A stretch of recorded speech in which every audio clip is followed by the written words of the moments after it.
Keyhole സർജറിനെ പറ്റിയൊക്കെ ചോദിക്കാം ഡോക്ടറോട്. ഞങ്ങൾ എല്ലാം ഇങ്ങനെ സീരിയസ് ക്വസ്റ്റ്യൻസ് ചോദിച്ചു കഴിഞ്ഞാൽ ഞങ്ങളെപ്പോലെയുള്ള സാധാരണക്കാർക്കും മനസ്സിലാവാൻ ഇത്തിരി ബുദ്ധിമുട്ടായിരിക്കും. അപ്പോൾ ഡോക്ടറിൻ്റെ എക്സ്പെർട്ടൈസിൽ ചോദിക്കരുത് എന്ന് കരുതുന്ന പോലത്തെ കുറച്ച് ചോദ്യങ്ങൾക്ക് കൂടി ഡോക്ടർ ഞങ്ങൾക്ക് സൊല്യൂഷൻസ് തരണം. അപ്പോൾ ഇതിൽ നമുക്ക് സ്റ്റാർട്ട് ഓഫ് ചെയ്യാൻ വേണ്ടിയിട്ട് ഞങ്ങളൊരു സർവേ ഒക്കെ നടത്തി, കുറേ പേരോട് ചോദിച്ചു.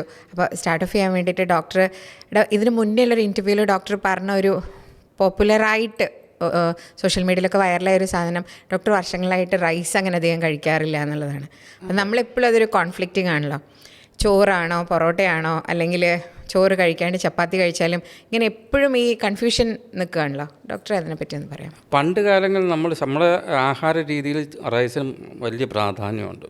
പണ്ട് എൻ്റെ ഓർമ്മയിലുണ്ട്, കഴിഞ്ഞതിൻ്റെ മുമ്പത്തെ മന്ത്രിസഭയിലൊരു മന്ത്രി നിങ്ങൾക്കെന്താ ചിക്കനും മുട്ടയും കഴിച്ചൂടെ എന്ന് ചോദിച്ചപ്പോൾ മീഡിയ ഉൾപ്പെടെയുള്ളവർ അദ്ദേഹത്തെ ആക്രമിക്കുകയുണ്ടായി. സത്യം പറഞ്ഞാൽ അദ്ദേഹം ചോദിച്ചു വളരെ വ്യക്തമായിട്ടും വളരെ പ്രായോഗികമായിട്ടുള്ളൊരു ചോദ്യമായിരുന്നു ചോദിച്ചത്.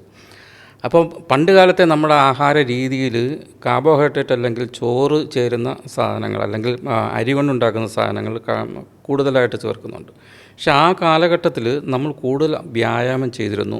നമ്മുടെ അടുക്കളപ്പണിയായാലും മറ്റു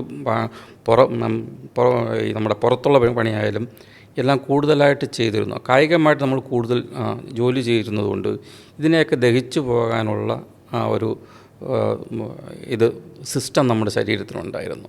പക്ഷേ ഇപ്പം നമ്മൾക്ക് കൂടുതലും കീബോർഡിൻ്റെ അടുത്തിരിക്കുകയും ഇരുന്നുള്ള വർക്കുകളും ടി വി കണ്ടുകൊണ്ടിരിക്കുകയും പുറത്തുള്ള കളികൾ പോലും കൗച്ച് പൊട്ടേറ്റോസ് ആയി അതെ ഇല്ലാതായി.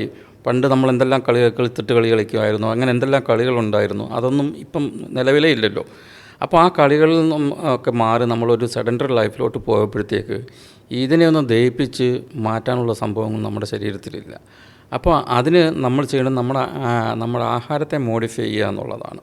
അതുകൊണ്ടാണ് ഞാൻ പറഞ്ഞത് റൈസ് എന്ന് പറയുന്നത് പ്യൂർലി കാർബോഹൈഡ്രേറ്റ് ആണ്. കാർബോഹൈഡ്രേറ്റ് എന്ന് പറയുന്ന സാധനം നമ്മുടെ ശരീരത്തിന് അപകടകരമാണ്.